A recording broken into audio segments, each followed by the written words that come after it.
Welcome to my world, bitch.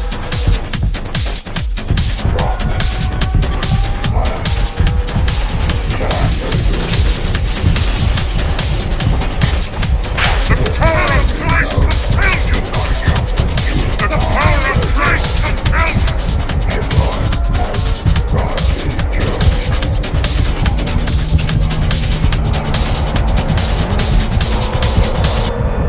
They're here. Welcome to the 164th episode of the Supernatural Occurrence Studies Podcast. So tantrically paranormal. My name is Jason Knight, host of the show, and with me, as always, is Oscar Spector. producer extraordinaire and podcast co-host. Isn't tantrically like sexually? Yeah, somehow? it is. Ooh. Yeah, especially with what we're doing after the show tonight.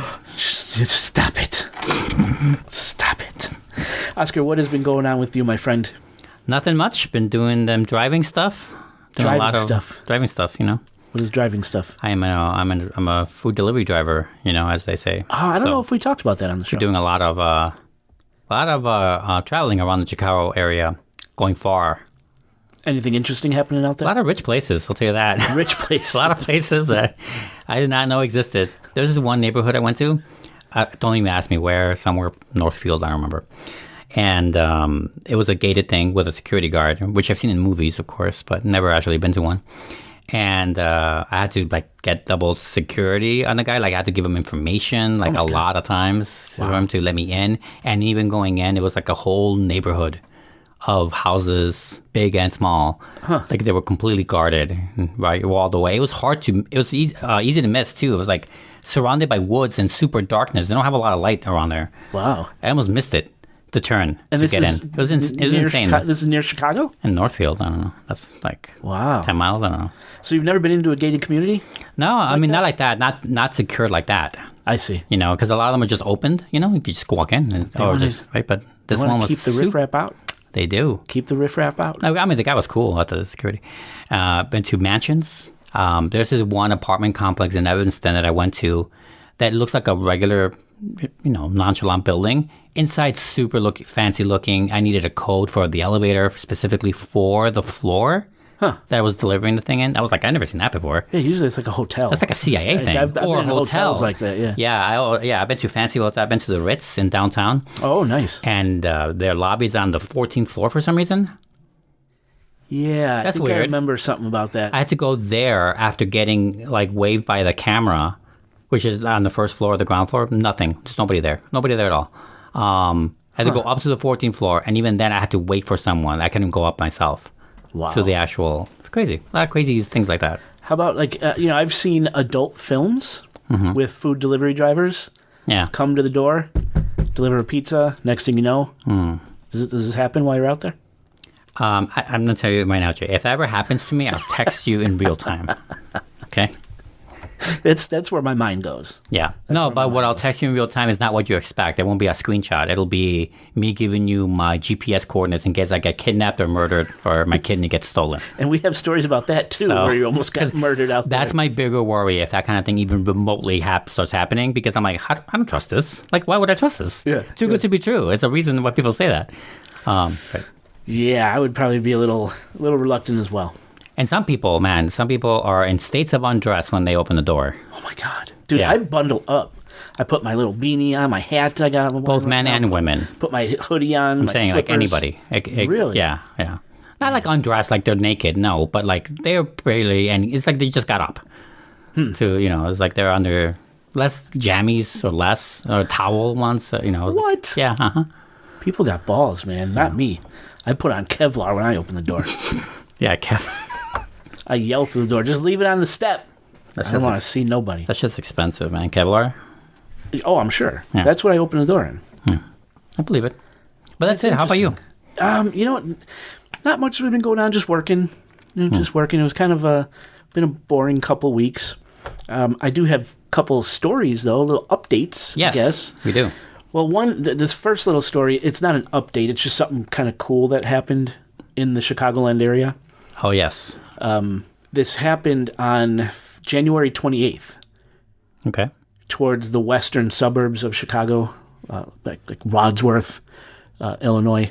That's kind of where this report's coming from. Yorkville, I am not familiar Illinois. with it. Yeah, it's western suburbs. But at night on the 28th January 2025, of course, these fireballs were streaking across the sky. Yes, over western I saw the video. suburban Chicago, and it wasn't meteors. They already said this is not meteors. Most likely some sort of debris. That's what they're thinking. It's space debris. NORAD hasn't come out and made any comments about it. Which is fairly common. I mean, there's a lot of junk that we put in our orbit. Exactly. And they do constantly fall. Whether or not they don't always make streaks like this in the sky. That's the thing. That's what's different maybe with this one. And or these it's are not that big, I guess. Long streaks. Long, it was kind of big chunks, maybe bigger than usual, It looked like when was it the Transformers when they were coming down, the Decepticons, right? That's kind of what it looked like. Right. Yeah, it's Michael Bay and real life Yeah. are basically same thing. Yeah, and it probably, like you're saying, is space junk, but that kind of brings up the whole conversation of what the fuck are we doing to our orbit up there? Like, I mean, it's dangerous. Now, like, if there was a passenger plane in the path of those things, Oh, yeah. Okay. That's what you're worried about. destruction. Yeah. Yeah. This stuff is going to eventually start falling out of the sky. Well, I mean, it has been since the 60s, right? Since we've been putting stuff up there. Yeah. It's been falling. I mean, a lot of things once their experiment is done, they don't bring it down. Well, it's going to cost way too much to bring it down. Right. They just wait for it to get knocked a little off course enough to bounce onto our atmosphere, right? Or bounce away, right? Sometimes. Well, we hope it bounces away. I guess I don't know. I don't know how. I'm not good with the physics, but it makes sense that that's what it could be. Whether or not it's unorthodox, that it's so large, maybe, and that's weird, or whether or not, I mean, I would like a confirmation from like NORAD or NASA or something to tell us, like, hey, it's nothing that bizarre. It's just bigger than usual. It looks weird. Right, and what else could it be, right? It can't be something bad. UFOs. Who knows? How can they look like? I mean, looking like that, I don't know. It does seem like it was falling. Yeah, it was. I think it's space junk. Yeah. It's now, we're recording this on February 7th, so to date, NORAD, no one has come out and really said what that was. But meteorologists, like local meteorologists, are saying that's got to be space debris. And there's statistics about how much junk is up there orbiting. I don't have those numbers on me right now, or those stats, but we're just, we're destroying the Earth, now we're destroying I mean, the space premise too. of that movie Gravity, right, was like that. They were like in just above near orbit of our Earth, and the thing that caused all the crashes and that hits the space station or whatever, it's like the satellites orbiting, they're constantly orbiting Earth, like got dislodged and started hitting, and they kept circling each other, all the debris. That's right. I remember seeing that. So I'm not saying that's real. I'm just saying that sounds right to me. Well, God, no, I don't know. There's thousands. But we can't litter space, right? That's impossible, right? We're doing it. No, but we're not. You're seeing the debris. It's litter coming streaking across the sky. Oh, no, it's coming down here. That's not good. I'm just saying that we can't actually litter space. Like, I'm fine with throwing anything into space. Oh, God. It's humongous. It's unfathomably huge. We got to get it out that far. Right. Like we have to get it. You have to get it far enough. Infinite Right. space, not our space. Well, no. You're right. You're right. So that's pretty interesting. And so I don't know. It's just endangering craft that fly up there, and just another reason for me not to fly, I guess. And birds. Space junk. But yeah, all you saw was a potential way to get killed. You see what's going on in the skies lately? Things aren't staying up there. Yeah, right. The thing at DC. Oh, right? my God. Yeah. Case in point, something I read about just today over Alaska this time. Okay. Remember we did our Alaska Triangle episodes 130 and 131? Vaguely, yes. Great episodes. So on Thursday, February 6th, so yesterday, 2025, of course, around 3:16 p.m., a Bering Air Cessna 208B Grand Caravan EX. It's a prop plane. When you said Cessna, I was like, that's... vanished as it flew over the Norton Sound while en route from Unalakleet, Alaska to Nome. And we're talking prime Alaska Triangle territory here. And it was carrying 9 passengers and a pilot, so 10 people. This plane vanished.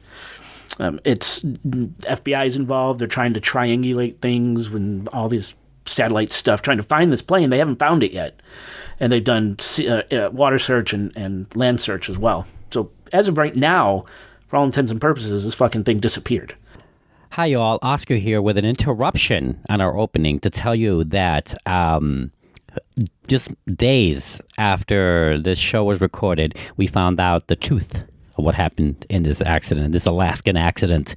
We found out that the mystery has been solved, that the update is that the plane was found and everybody is dead. So before we get back to the show, just enjoy the fact that we're completely wrong. Either way, enjoy the show. With 10 people on board. It's like the lost plane, right? The lost plane. Oh, from the show Lost. Oh, from the show. Yeah, kind of. Yeah. Or, I mean, just exactly what we were talking about in our Alaskan Triangle episodes. Right. How these planes go disappearing in mass over the Alaskan Triangle. Unalakleet, Alaska, where this thing was taking off from, if you remember from those Triangle episodes, Unalakleet is... Somewhere near Unalakleet is where the Black Pyramid is supposed to be. Okay, it's coming back to me. Underground pyramid. It's coming back to me. I remember that. Yes. And this thing, they say, lets off immense energy. Mm-hmm. It's its own sort of energy source, this mysterious thing. And you may not have vortices. This because maybe you do have it. Do you remember the episode number? Well, it was either 130 or 131, where we talked about the Black Pyramid. I just didn't read the show notes. No, I'm just saying so people can say, hey... A new incident is something we talked about before, episode 130-ish. Yeah, it was 130 or 131. Yeah. I just, both, in one we covered like disappearing planes, disappearing people, maybe something else. In the next one we covered like a serial killer, Thunderbirds, and stuff. So I separate the little Inukins. Remember the little Inukins, the little troll people that run around Alaska and fuck with people? Yeah. All right. So I broke it in those two episodes into different topics. So you just got to read the show notes and it'll tell you where the Black wonder Pyramid. If that season of True Detective from last year was in that same path. Oh, you know what? I don't know. In that same area. I forgot what town they were in that series. But so Unalakleet is somewhere around there is supposed to be where this Black Pyramid is that releases this immense energy, possibly creates vortices with these energies, and planes get lost. Possibly, into it, right? And then fucked up the telemetrics of the plane. Right. And then Nome, that's Nome, Nome, Alaska. That's like nowhere land, man. There's nothing there. Can't be. It's like population 600 or something. But what it's known for is where the Iditarod ends. The Iditarod ends in Nome, Alaska. Okay. So, but the TV show movie, not TV show. Mila Jovovich, Aliens. Oh, the fourth kind? The Fourth Kind. Yeah. First of all, love the movie. I haven't seen it in a while, but I remember liking it. Very scary. It's a fucking scary movie. Well, aliens freak you out. And there's some freaky shit in that movie. You put a spider in your movie, folks, Jay will be freaked out. Oh, yeah. Yeah, aliens and spiders, forget it. Aliens and spiders on an airplane. Right, that's the worst. Right, 100%. The other thing with Nome is that historically, record numbers of people have disappeared from this town. Which is why they made the Fourth Kind. They put an alien spin, so now these people weren't just wandering off into the wilderness and dying. They were getting abducted by aliens. Right. Yeah. So there is this real-life mystery. I remember that movie of the Nome disappearances. Really tried hard to say that illustrate how much this is based on true events, kind of thing. In the movie, yeah. In the movie, yep. Yeah. They were trying harder than most movies do. I'm saying, yeah. So it's just interesting that this plane was lost. Yeah. Unalakleet, Black Triangle. I mean, it seems right to me that might be another incident, and another chapter. Well, we got to watch and see if they find this plane. But also at the same time, things like this happen anyway, right? We see a lot of stories of people just get fucking... Especially this time of year in fucking Alaska, it's treacherous to fly. Yeah, 100%. So, interesting. Listeners, keep your eyes open for this this plane that went missing, this Bering Cessna. 10 people. Our thoughts are with their family, that's for sure. Yeah. Fucking terrifying. Yes, so what else do we have? Drone update. There's an update? Drone update. Is the We have an update? I think I know what the update is. Is the update the fact that no one is paying attention to them anymore? It's just all the chatter stopped overnight. It's like literally someone flipped a switch. For a month, they were everywhere. It was an invasion. Yeah. Over sensitive military installations, over populated cities, scaring people, chasing Navy ships. And then it was like never even happened. Do you think this is a phenomenon that's only because of our, like a current day phenomenon? You think this only could happen in our current day? Or is this something that's always been true for people? Like that you can have an incident so bizarre and widespread, attention-getting, worldwide attention-getting like this, and then... Nothing. Dude, I can't think of Is this common for human nature, or is it a product of like our internet age or something like that? I kind of think it's a product of media, our current media and the internet age. Yeah. Okay. Because they feed each other. They're kind of part of the same machine. Yeah. In my opinion, they're part of the same machine. And I personally think someone came in and said, you do not talk about this anymore. And that was it. That was it. Pulled from all the news stations. If the news is not feeding it, social media is not talking about it, it's gone. Yeah. I'm tending to think you're right. So here's the update. Okay. Now this is a quote from a White House press briefing that was held on Tuesday, January 28th, 2025. The same Tuesday that the same time the stuff went streaking across western suburban Yorkville, Chicago. Whatever. Yeah. Ooh, weird. So yeah, this is official word from a press briefing. Okay. From Tuesday, January 28th, 2025, given by the new White House press secretary, Carolyn Leavitt. This is a quote. We do have news directly from the President of the United States that was just shared with me in the Oval Office. From President Trump directly, an update on the New Jersey drones. After research and study, the drones that were flying over New Jersey in large numbers were authorized to be flown by the FAA for research and various other reasons. Many of these drones were also hobbyists, recreational, and private individuals that enjoy flying drones.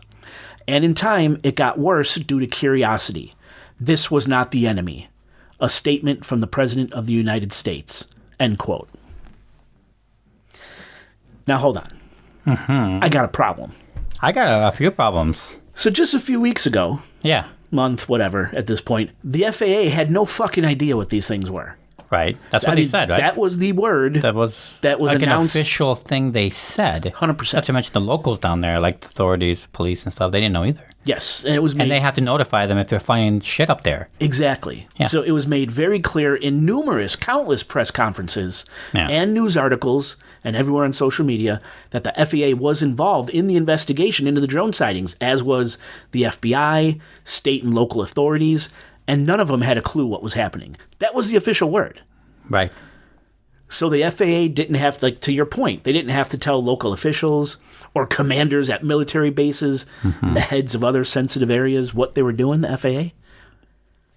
Come on, it's total bullshit. What a shitty official answer to the drone sightings. So I can only think of one reason, but do you have an idea as to why they would say this now? No. I mean, well, to shut everyone up. To put an official stamp end on it. Right. So, I mean, the stamp thing, I can see that. No more talking about it, because here's what it was. My main thing, it can't be just that, right? It can't be, it has to be, that's like the period in a sentence where they must have like squeezed news and affiliates to stop talking about it. Like that goes hand in hand with this statement. Yeah. You can't just have the statement and expect people to stop talking about it. But combinationally with telling people to stop doing it, then that maybe works. What I was going to say is that maybe they're doing it so they can discourage idiots maybe who would believe them to shooting down or trying to shoot down drones, especially in the New Jersey area, kind of thing. Kind of like stomp out some sort of violent altercations, even if they don't want to admit what's going on, because it doesn't make sense. It's a bullshit answer. It's a bullshit response. Complete bullshit response. Complete. There's still no explanation as to who was flying these things, what they were doing, what they were looking for. Right. Were they taking off? Were they taking off or landing? Why they seemed to be chasing Navy ships? Nothing. Yeah. All we get from Trump is that the drones were authorized to be flown by the FAA for research and other various reasons. Get that vague non-answer out of here. Yeah, that's pretty bad. And so that's it. I mean, that's no mention on the drones that were flying in other states. You think we're going to get a declassified, Senate Health briefing about this in 5 years? Or something? 50 years, Yeah, probably. like Kennedy. Also, the Kennedy thing. Not yet. They didn't release any. But they mentioned something about that, right? That's something he signed. Trump is supposed to release the final documents on the Kennedy assassination. Yeah. Yeah, we don't know Within anything the about. next month, I think. Okay, are we going to get on that? Yeah, I'll read it for sure. Yeah. So that's where we are. It makes me angry. I'm angry about this drone thing. Like, Trump is always gung ho. I'll tell you everything. I'm not going to hide. First of all, he's like, you should never trust anything he says. But then just to give that such non-answer fucking bullshit, it makes me mad. I mean, he's a bullshitter. What about I never trust anything he says. What about the other drones in the other states? She just the quote from Trump that Carolyn talked about was over Jersey. Mm-hmm. What about over all the other states across the country? No mention of those. Yeah. Come on. See, I'm angry. Oh. Yeah. Well, we might get answers from something that happened a long time ago, but anything recent, I'm not surprised, I guess. Yeah. Of the non-answer. And honestly, it doesn't have to be Trump either. It could be, I think anybody in that position wouldn't admit to this kind of thing, no matter what. So, no matter what, we get the same non-answer. It would just be a different reason why they would be saying it. Makes me mad, bro. In this case, anyway. Yeah, no, it's a lot of things madden me every day. This is not high on the list, but it's annoying. It's very frustrating. Yeah. I wish we could have come to the listeners with a real answer, but... Oh, no. This is... real life is like a... there are real puzzle box mysteries in the world, but real life, unfortunately, means that we never get those actual answers. Yeah. There is no finale that'll give us an answer. All right. Well, so that's it there. We got to keep this moving. I'm angry. I want to drink. Yes, please. Let's open this new bottle of whiskey. Do you want to do this whiskey first? Oh, whiskey first? Okay. Let's do whiskey first. Okay, I didn't know that. I didn't know what you were doing with that. Let's do it. So we have a new bottle of whiskey that we're going to open today. This is chicken cock. Mm-hmm. Very cocky chicken. Chicken cock. What did the chicken cock get when it crossed the road? What? Bourbon. I didn't have a joke. Dog. Boo. Yeah, I couldn't think of one in the moment. So chicken cock, bro. I picked this up in Kentucky, and I liked it. It's 90 proof, so this isn't going to burn you too bad. This is a brand that goes back all the way to 1856. Yeah. 1856 for chicken cock. You were born that year, right? And it was really big during Prohibition. It lasted through Prohibition, and it was big in the bars during Prohibition, like the Cotton Club. Yeah. Underground shit. It was chicken cock, but it was being smuggled in these tin cans. So they called it the tin can whiskey back then, but it was chicken cock. Finding the reasons why people name their brands and bottles certain things, it's always fascinating and weird, the same way finding out why a band would call themselves whatever they're called. Yeah. Like, it's such a weird... Do you know why it's called chicken cock? I don't. Okay. But I bet you if you look it up, it's fucking weird. It's a really cool bottle. It's almost got like... It feels like scales on the bottle, the way it's etched. Yeah, it does. Oh, like honeycomb. Honeycomb, thank you. Yeah. Good. It's just an old, iconic brand. I haven't tried this yet. It's from kind of the heart of bourbon country. It's Paris, Kentucky, where this is from, where it originated. And is there honey in it? Like no. Okay. No. I made me think that because of that pattern. Here we go. I'm gonna try. Ooh. Oh God. Nice. I can't get over it. I love the sound. Love everything about it. I'm gonna give you some here. Like I said, it's 90 proof, so it's not gonna kill you. So we'll still be able to drive tonight. But before you do it, we're going to try something different here. Let me cap this back up. No, you're going to try something different. So, for Christmas, my lovely wife, let me put this back up on my shelf here. She got me what's called a bourbon nosing kit.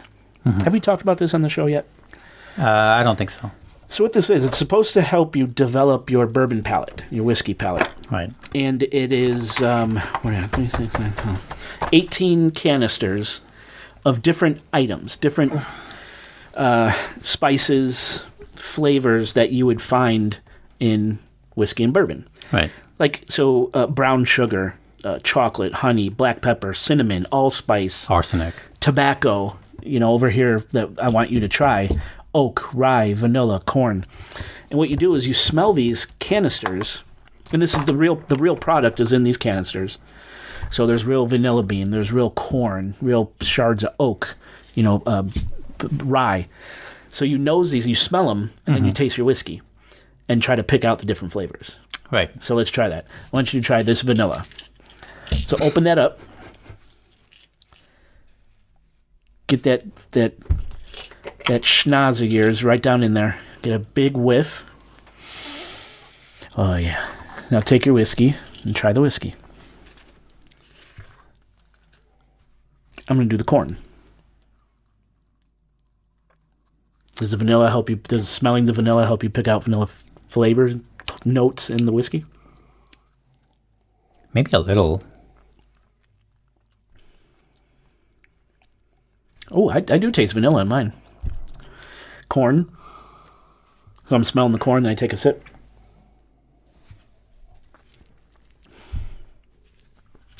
Definitely. That does help enhance the flavor of the whiskey. Because a lot of your taste is smell. Right. Let me try the vanilla. No, yeah, it is. You're right.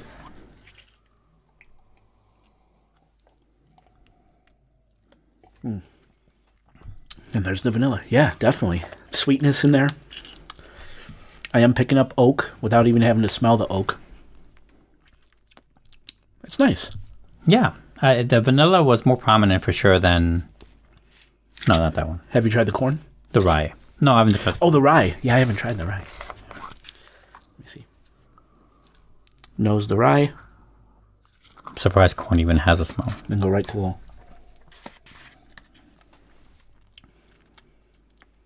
Oh, it does. It does. I could pick out the rye after smelling it.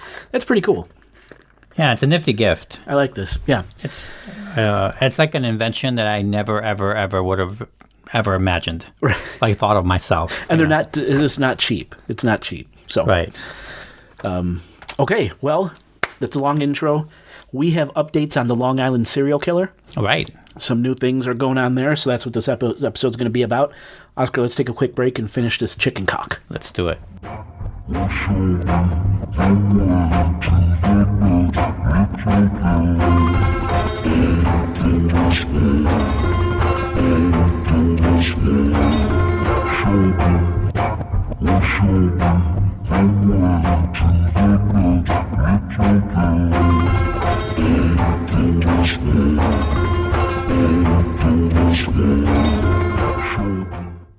Well, listeners, welcome back to the show. Well, the lights are turned down low. The ceremonial candle is lit. And the chicken cock is flowing. Let's start this show. Okay, so, Oscar, we have updates on the Long Island serial killer. Yeah, that Rex something. Rex Heuermann. Heuermann. I think this is our 4th episode on this fucking guy. And I don't think it's going to end anytime soon. We did 2. What's the 3rd one? There was an update. Oh, we did another update? Uh-huh. I don't remember that. Now this is another update. Right. Okay. I guess I forgot about one of the updates. Yeah. Yep. So on December 17th, 2024, a superseding bail application revealed that Rex Heuermann, the Ogre, has now been charged with a 7th count of murder. Okay. This time in connection with the death of Valerie Mack. Now, the newly released court documents indicate that forensic evidence links Heuermann directly to Mack's murder. A pivotal piece of evidence, a strand of hair recovered near Mack's dismembered wrist, was identified through mitochondrial and nuclear DNA testing as likely belonging to Heuermann's daughter, Victoria, a piece of hair she shed when she was just 3 years old. Okay. Establishing a chilling connection between the crime scene and Heuermann's immediate family. Right.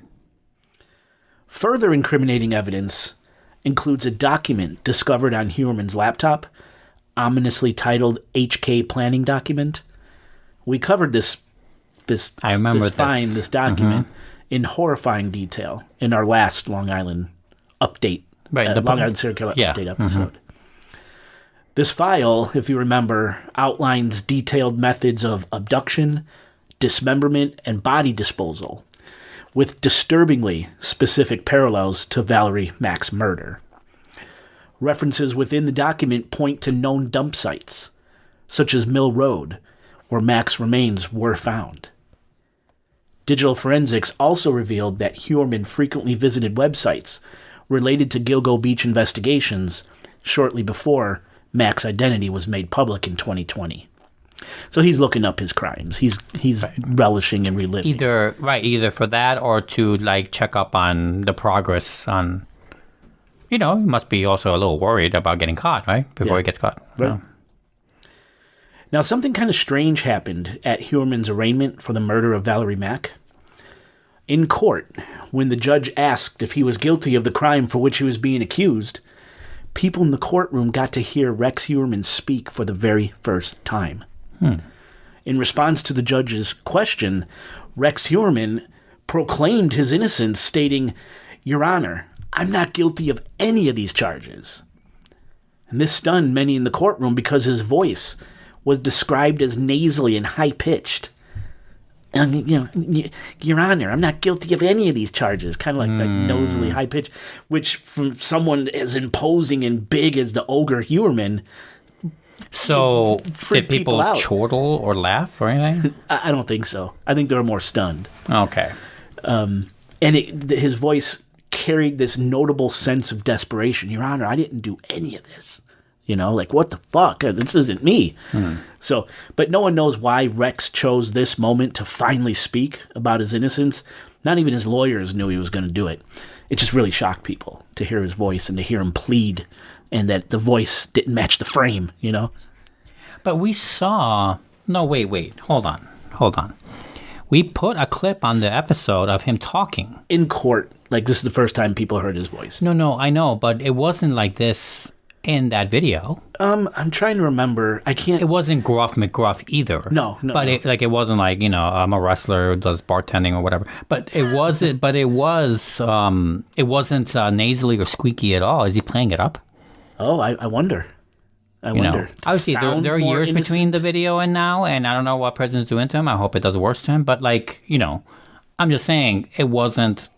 I wouldn't have described it the way people are describing his court thing. Yeah. No. So that's a little something. Is he playing it up? Yeah, trying to sound innocent or sound defensive. I mean, also in another sense, like if that's truly how he sounds like, and that's cool, I guess. But if that's truly him, maybe that can go into the psychology of why he's such a bastard.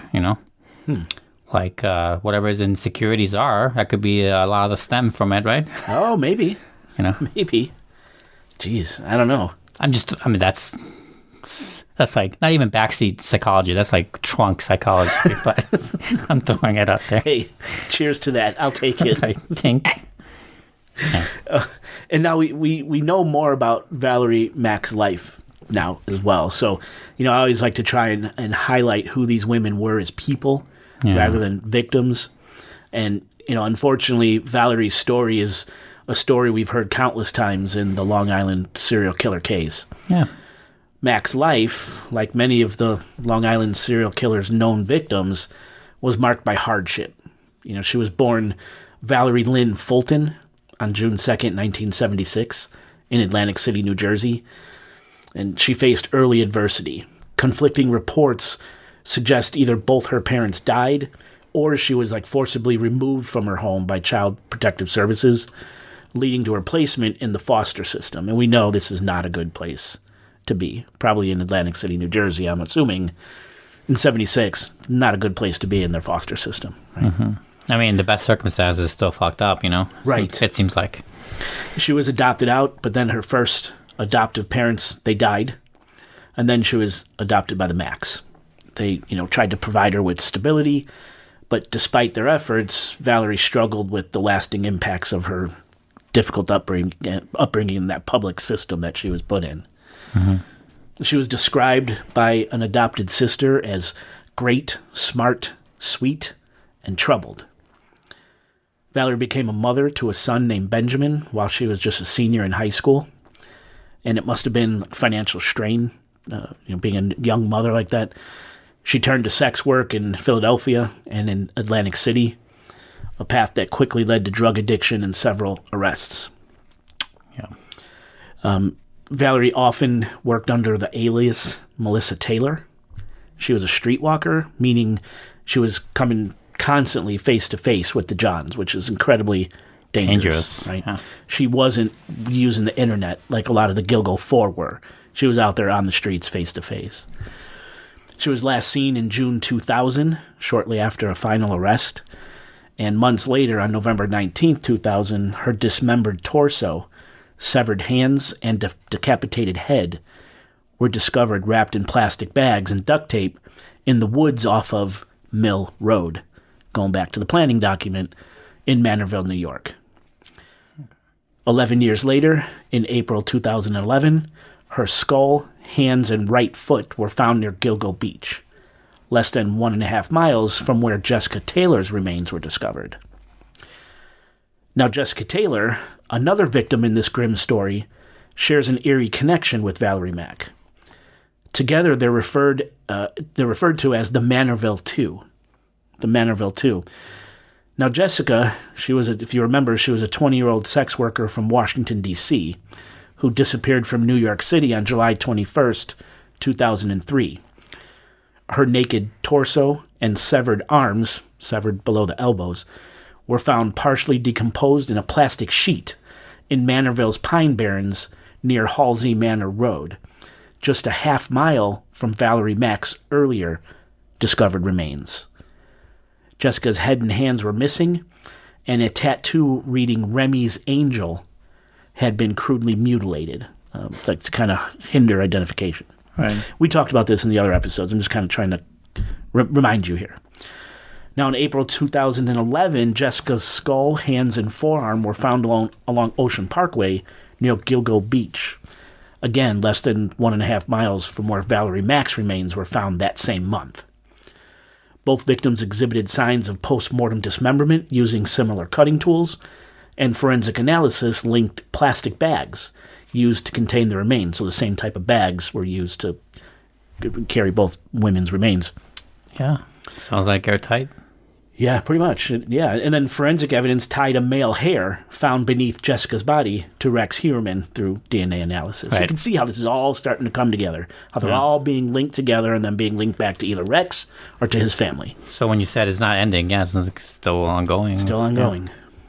Now, it's said that Valerie Mack had a tattoo of her son's name on her right foot or ankle, which was missing when her leg was found amputated at mid-calf. Investigators believe this was another attempt by the killer to obstruct identification, a tactic consistent with notes found in Heuermann's HK planning document that specifically references the removal of identifying marks such as tattoos. So it happened to Valerie Mack, and it happened to Jessica Taylor. And it also coincides with what he put in this planning document. Now, when Valerie Mack's foot was eventually discovered, it was too decomposed to reveal any tattoos. But again, it's just another similarity to Jessica Taylor, this missing tattoo or the attempt to get rid of a tattoo. And I also think it's weird how Valerie Mack used, when she was walking the streets, she used the alias Melissa Taylor, only to have her disappearance and murder so closely tied to Jessica Taylor. Right? Yeah. It's kind of spooky, a little weird. Is it just me? No, I mean, the alias thing is very common, I imagine, for a lot of sex workers. Sure. In general. But to choose that last name. Yeah, I know. You're right. I mean, no, you're right. It is coincidental. It's weird. But also, I can still see it, though. Yeah, I can see it. The world's a strange place, man. Yeah. Now, the addition of Valerie Mack's murder has significantly strengthened the case against Heuermann. Right. So, to recap, to date, Heuermann is accused of murdering the Gilgo 4, that's Melissa Barthelemy, Megan Waterman, Amber Costello, and Maureen Brainerd Barnes. He's accused of murdering the Manorville 2, Valerie Mack and Jessica Taylor, and he's accused of killing Sandra Costilla, whose body was found in North Sea, Southampton, New York in 1993 by some hunters, a couple of hunters. A male hair found on a shirt near Custilla's body was linked to Heuermann through DNA analysis, with statistical certainty far beyond coincidence. Right. Valerie Mack has now been linked to Jessica Taylor.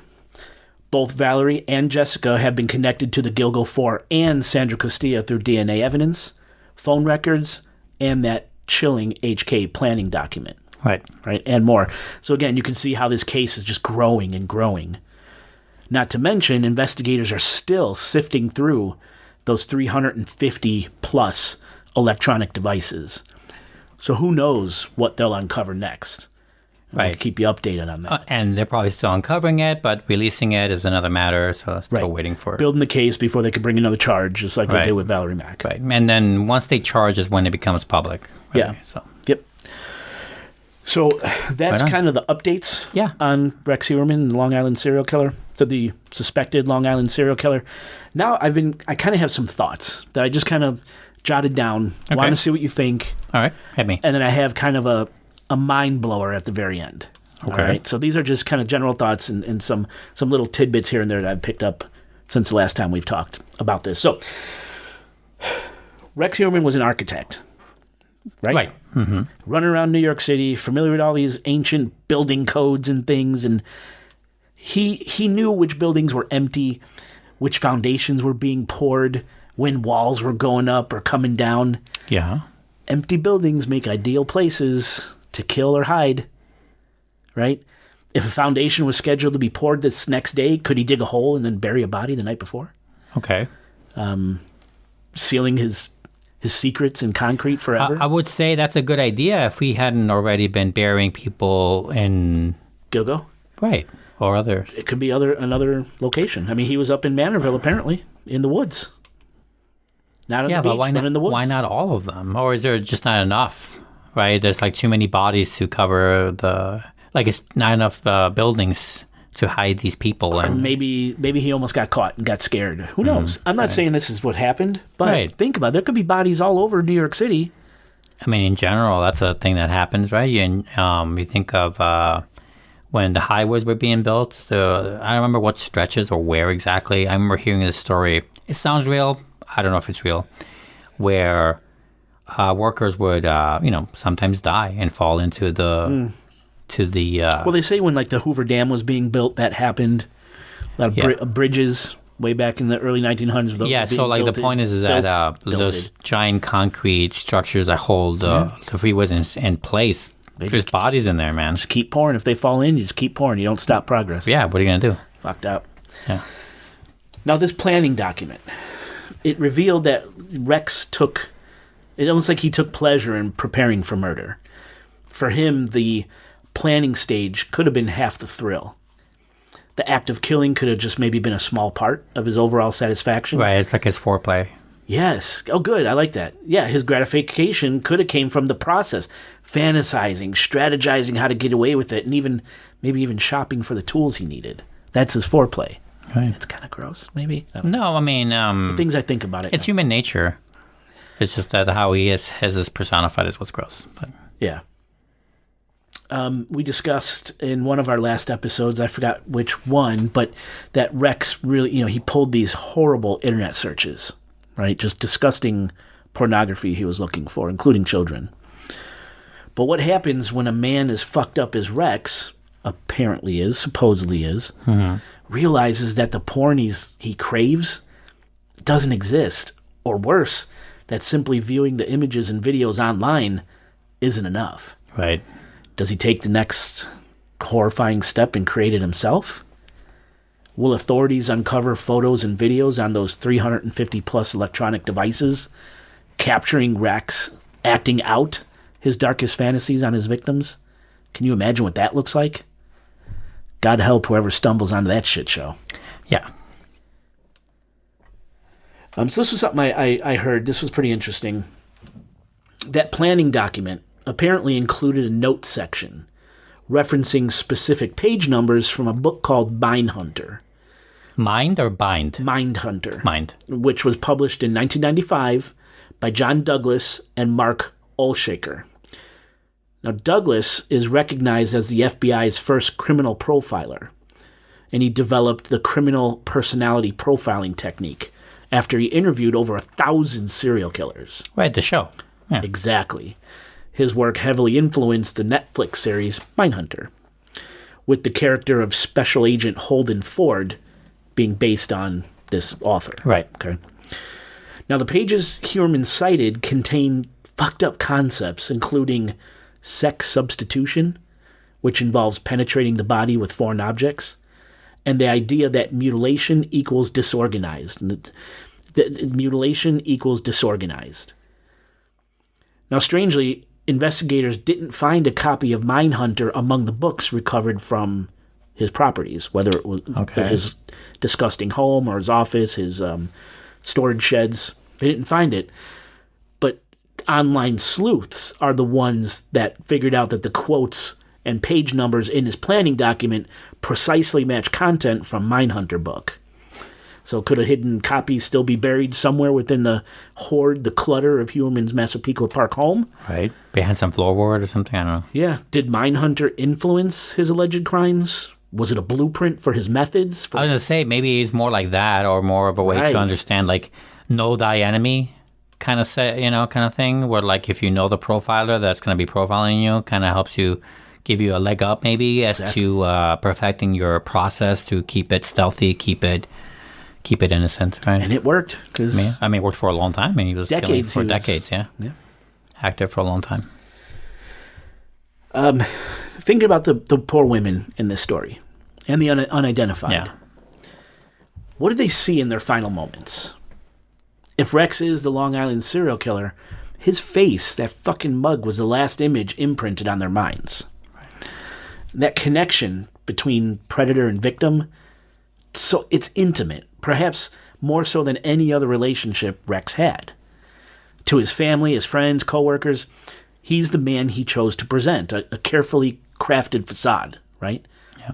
But the women, his victims, they saw the real Rex, stripped of pretense, devoid of humanity, consumed by darkness, evil, and lust. In those last moments, they alone witnessed his true monstrous self, something else no one ever did. Right.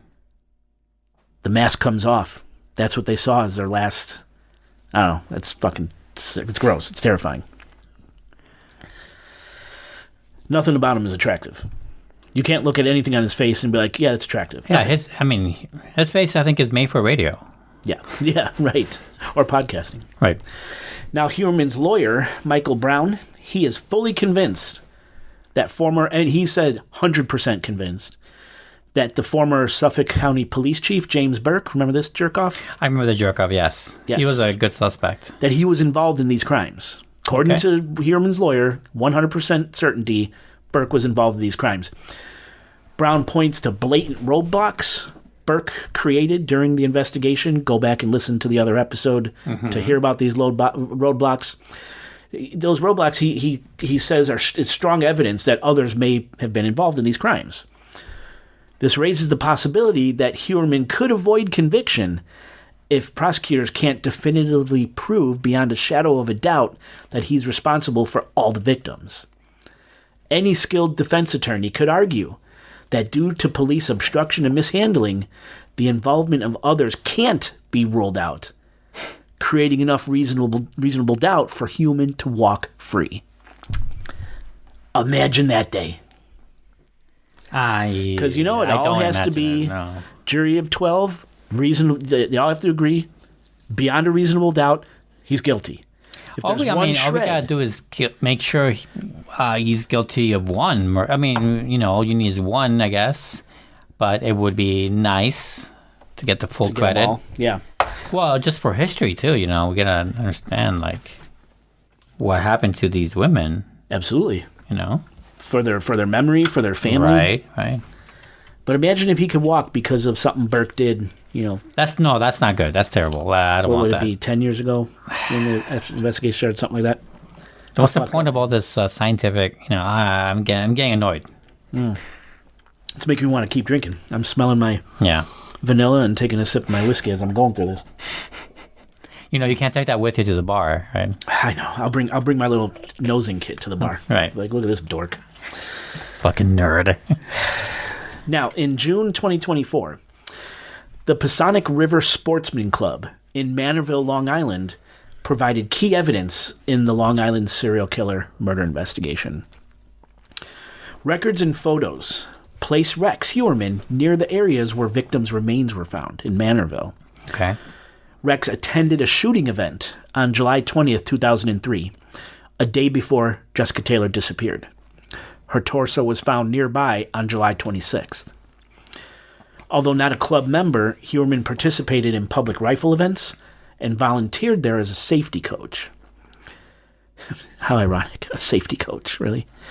Club records from 2006 and 2010 helped police link him to locations tied to the Manorville 2 murders, the club being just 3 miles from crime scenes. So what they're thinking is that as Rex was traveling to and from this Passaic Sportsman's Club, he was kind of Pasonic, Sportsman's Club. He was looking around and being like, "Oh, wait a minute, that's a good dump site," and then he would dump. You know, that's what they're thinking. Interesting.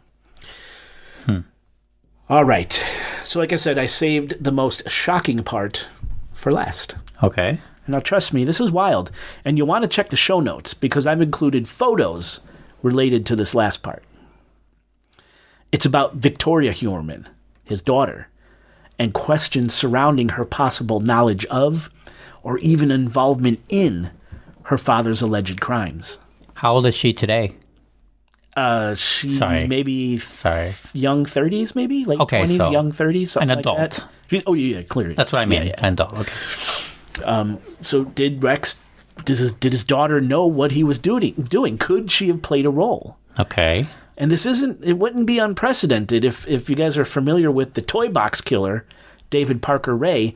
His daughter is believed to have helped lure some of his supposed 40-plus victims. So this has happened in, father-daughter things has happened in the past. Now, to be clear... Daddy's the girl, yeah. Daddy's girl, right. Victoria Heuermann hasn't been charged with anything, nor has she even been named a suspect. This is purely speculative. Speculation, yeah. Now, we already know her hair was found on multiple victims, including Valerie Mack, which many attribute to secondary transfer via Rex, right? But new information suggests that she may not be as innocent as she portrays. Attorney John Ray, representing families of the Long Island serial killer victims, claimed Victoria created, viewed, and shared disturbing, sadistic work online, some eerily resembling details from her father's alleged crimes. These images were posted on her now deleted Tumblr and DeviantArt accounts. Now, John Ray made a huge press spectacle of these images. Okay. And it was pretty clown-ish, actually. Like, it was... You would have to see it to understand what I'm saying. Right. But he made a spectacle out of this. Holding up these huge reprints of stuff she either painted or found out or posted online, shared online. So, right. As an example, in one of her Tumblr posts from December 12th, 2019, Victoria Heuermann shared an oil painting of a naked woman with bloody bite marks on her torso, alongside this monstrous figure with bloodshot eyes and huge fanged teeth. Another image depicts a nude, deceased woman impaled by antlers from a deer in a marsh. So deer, antlers, woman's impaled on top of the antlers, facing up towards the sky. I think I've seen that. And she's in a marsh. Chillingly similar to where Shannon Gilbert's body was found, in a marsh. Okay, right. Is this a stretch? I don't know. But this is what the lawyer is claiming. John Ray is claiming. Right, and that's probably how he's doing it. Another image Victoria shared online shows 4 people hanging by their necks in a dark corridor, with one body missing a shoe. Supposedly, just like Sandra Costilla was found, where she was missing a shoe. Right. Supposedly, right. Victoria posted a painting of a blood-smeared basement, and investigators believe Rex may have killed in his basement. So was this a scene? We did say that. It might be a possibility. Now it's almost certain. They believe it's almost certain he killed in his home. Right. But what John Ray is saying, this painting of, it's like a blood-smeared basement. Blood smears on the wall, bloody handprints. You can see like a cement ground kind of bloodied up. The lawyer's thinking, was this something Victoria actually seen? Maybe when she was a kid. Huh. Okay. She shared a photo of a blood-drenched hospital bed in this decrepit hospital room with a caption that read, "The inside of my brain looks like this." What? Swear to God, dude. Okay. It's crazy. Another disturbing image depicts a mutilated, bound woman hanging in a dim basement with the killer holding a knife. And the killer has a haircut that's almost identical to Rex's that we see in the picture. The woman is missing a leg. Think of Valerie Mack. Mm-hmm. Think of Jessica Taylor. And her chest is cut open to reveal her ribs. Wow. She shared artwork of 2 desiccated corpses embracing, and another of a red-haired woman being skinned, with nails rammed into her breast and leg, with petite female hands holding this victim's face, and a burly male gripping the victim's hair from behind. So is that Victoria holding the girl's face, right, and her burly father from behind holding the girl's red hair from behind while she's being tortured? All of these... There's more? Yeah, there is. Okay. Another post that she shared shows surgical tools labeled as sex toys. It literally says these are sex toys, and it's nothing but surgical tools. And another picture, and I don't know if she painted this one or this is something she shared, it wasn't clear, but another picture portrays ritualistic cannibalism featuring a completely destroyed woman whose entrails have been laid out in plates and her blood in chalices. So it's incredibly disturbing, no doubt, but does it mean anything? It's hard to say, right? It seems a little too much because like 1 or 2, okay. But more than, like... There's a lot. She put up a lot, dude. I also don't know what it was like being raised with this guy, right? I don't know what that's like. I don't know how warped she might be. We never really talked about her. To me, she was always a victim. Another victim. Yeah, I think we even mentioned that in the first 2 episodes. She was always a victim in the sense like she's just a product of this maniac's like upbringing kind of thing. But we didn't actually question like what she was like, what kind of a woman she became. We don't know. No one knows. She's never made a public statement. Right. You've only seen her kind of on the street, dark sunglasses, horribly dressed. Like people were saying online, horribly like not like trying to not get attention or. Well, people were saying online like the only crime she committed is her fashion sense. Things like that. Right. They made it well. So cannibalism, right? This woman is destroyed, entrails on a plate, blood in cups. So it's disturbing. Doesn't mean anything. I mean, I have a ton of horror shit in my office, right? I'm not a fucking sadistic killer, but so I'm not saying she's guilty of anything. the lawyer pretty much is, but her online. I mean, he's gonna try whatever he can to get him out. That's his job, right? So her online activity does raise dark questions, though. Was she expressing trauma from growing up around the most extreme violence imaginable? Was she desensitized? Or worse, fascinated by it? And here's something else to consider. In our Long Island serial killer victims episode, we mentioned a painting of a battered woman found in Rex's home. Do you remember this? No, I do not. Investigators are pulling out this big kind of oil painting, and it was of a woman with like bruised face. And there's a picture of it in the show notes of that episode. Sure. Now people are saying, was that something Victoria actually painted herself? Right. And why? I mean, why not? Why would she have painted that, right? They also make a big deal. The lawyer was making a big deal because there's a picture of her walking down the street and she's got a skeleton on her shirt. He's like, see? Come on, fuck off. But these pictures, though, the paintings, right? Surgical tools, these are sex toys. What? Not normal. That's one of the big ones because not big ones, but like one of those. Okay, that's I want to question a bit more. Makes you want to look into it more because it does seem more than just like a weird morbid fashion sense. It's a little more. But maybe, but I do kind of think at most, though, she's not exactly a killer as well. But I can see like an upbringing where she's a child and doesn't understand what she might see one night when she wakes up, or when dad's home, or thinks that they're not home. Because that could happen. I mean, this guy had an impulse that destroyed his life and others. So why not the daughter have seen but not understood something one night and traumatized her? Yeah. Who can say? I'm not saying that she is a helper, right, or a secondary murderer, but also that could be a thing that's happened in the past. That's not uncommon. Yeah. I mean, it's not common, but it's not unheard of. Not unheard of. Yeah, that's what I'm saying. Yeah, maybe that. What do you think? Do you think that's she's? It's so juicy to think that the daughter was involved. Oh my God, this is a family affair, And, right, and that's because you might as well throw the mother in there too, right? Well, some people do. Some people certainly do. Or at least being 100% knowledgeable. Didn't they have like swinger parties, right? Oh yeah, that was them. Well, yeah, they were having a swinger party where one of the prostitutes wound up being murdered, killed. Right. So people say that she was involved too. I don't know, man. I don't think his daughter was involved. I think she could have possibly seen something. Yeah, I'm thinking in the basement. That's way more likely for me. Maybe she did see a woman hanging and being cut up. Don't know, man. That makes the sense with the art anyway. It makes sense with the art, yeah. But again, I have a ton of fucking weird shit in my office too, and it doesn't make me a killer. So. And you've seen a lot of people hang too. Well, that's kind of where I come from. Like a Tuesday, yeah. So that's what I have. Those are the updates, kind of some of my thoughts. That's good. I don't know. Anything else? No, but I do have a related but a totally different question that reminded me of this. I wonder if there's any kind of update at all whatsoever about the Chicago 51. Wow. Yeah, I don't know. So I was watching, I was on TikTok recently. This is like a week ago.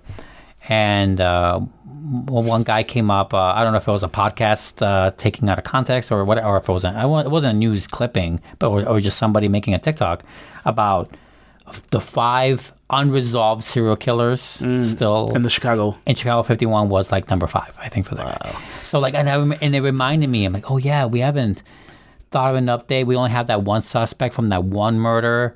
That could be the murder of all of them. I wonder if he is in prison, has there been more murders? I don't even remember. I mean, so I completely forgot. Listeners, back to it. It was a great episode. It was good.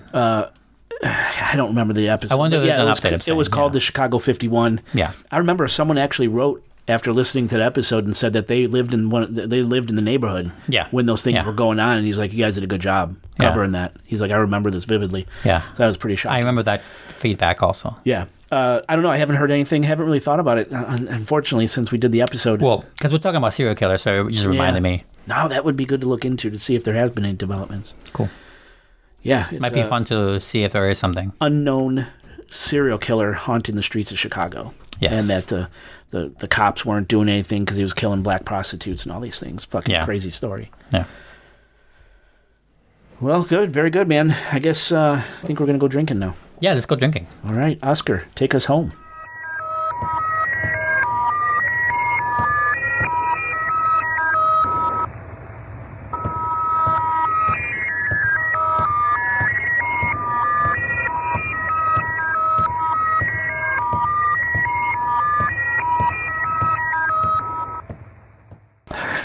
Rubber baby buggy bumpers.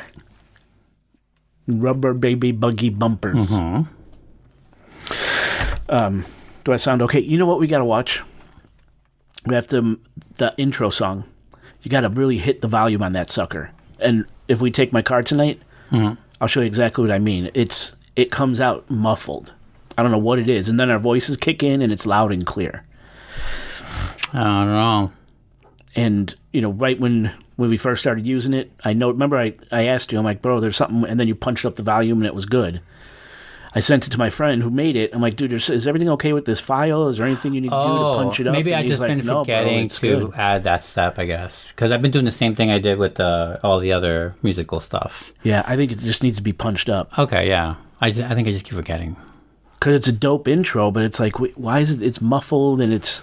I listened to that episode, but I guess I wasn't paying attention. I didn't even notice it. To the intro. Yeah. Well, just something to keep in mind. Yeah.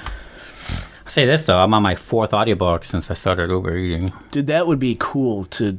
I'm fucking going through. I did Salem's Lot in 4 days. Did you really? First time, yeah. All right, wait, let me see. What do I have? Pretty cool. Yeah, I would. That's all I would be doing is listening to podcasts and audiobooks. Yeah, I'm listening to the Silo books now. I just started those. Silo? Yeah, the show. Silo. On Apple TV Plus. I don't know. It's sci-fi. It's really good. Really good. Another puzzle box. So, But I love it. But it's based on these 3 books that are, I guess, popular. So they just went through season 2. So I'm gonna read the books now. Nice. I just wanted to read you my. Sorry. Yeah. Hear me. So we got, and I gotta listen to these. The Man in the Black Suit, Stephen King. The Voice of the Night. It's a short story. The Big Dark Sky, Dean Koontz. Eye of the Dragon, Stephen King. Bizarre Bad Dreams, Stephen King. From a Buick 8, Stephen King. 13 Past Midnight, Stephen King. So you've been reading these lately? No. Oh. No, these are just in my Audible. I got them a long time ago, and frankly, I forgot. I see. Arkham County, something Batman. I assume. Flight or Fright, Stephen King and Bev Vincent. The Long Walk, Stephen King. Make Something Up by Chuck Palahniuk, which is, I guess it's a new book. Fire and Blood. Halloween, like the Halloween. Like a novelization of it? Adjustment Day, Chuck Palahniuk. Origin, Dan Brown. Scarlet Gospels, Clive Barker. The Invention of Sound. See, I've read a lot of these, but not the twisted ones I haven't read. Dreams Come to Life. Five Nights at Freddy's. We downloaded that for Nico. 5 Nights. The Fourth Closet. I don't know when I got that one. But yeah, so that's in my Audible library right now. In case you wanted to know. I'm afraid to show you mine. It's a lot. They have a lot in here, man. Maybe I'll just hit you with not started books I haven't started yet. I want to reread Wicked because the movie, yeah. Have you seen it? Yeah, I did see the movie. Was it great? I really liked it. Yeah, I want to see it. It is very. Have you seen the musical? Oh yeah. Oh, then yeah, it's very good. Very true to that, I guess. Katie took me actually way back. There's absolutely no surprise to it, though. If you've seen the musical, you know what's gonna happen. I mean, it's been years, literally probably fucking 15 years. That's why I said too. That's why I haven't read the book since that time period. Also, I'm like, I want to reread it. Nice. I got the Philip Pullman series, His Dark Materials. Yeah. I got those. I already mentioned the Silo books. I have a book called Nuclear War, A Little Life. I have the complete Poppy War trilogy, which I heard good things. I have a bunch of Chuck Palahniuk. Nice.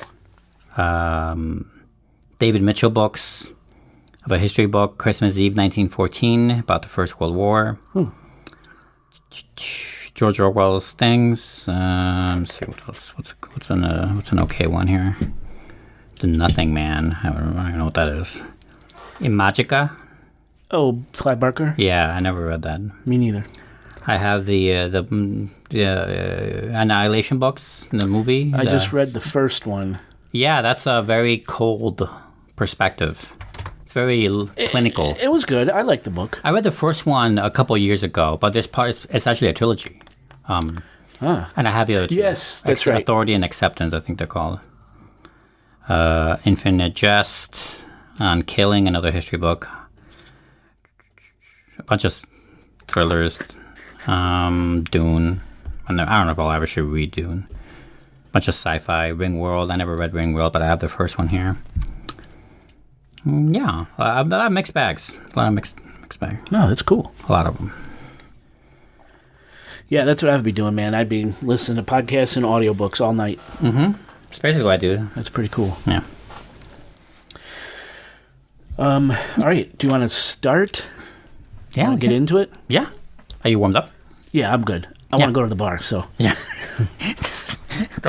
You know, it's funny. We don't ever hurry, like for sleep or for our health or well-being. But to get to the bar. To go to the bar, right? Yeah. All right. You ready for the countdown? Oh, wait. You sure sound ready. 164th episode. This I actually bought in Kentucky And this chicken, I remember now that the chicken cock brand goes back way long time ago. This was really popular in the like speakeasies during Prohibition. The Cotton Club would have chicken cock, although it was smuggled in like these tin cans, so they called it like the tin can whiskey.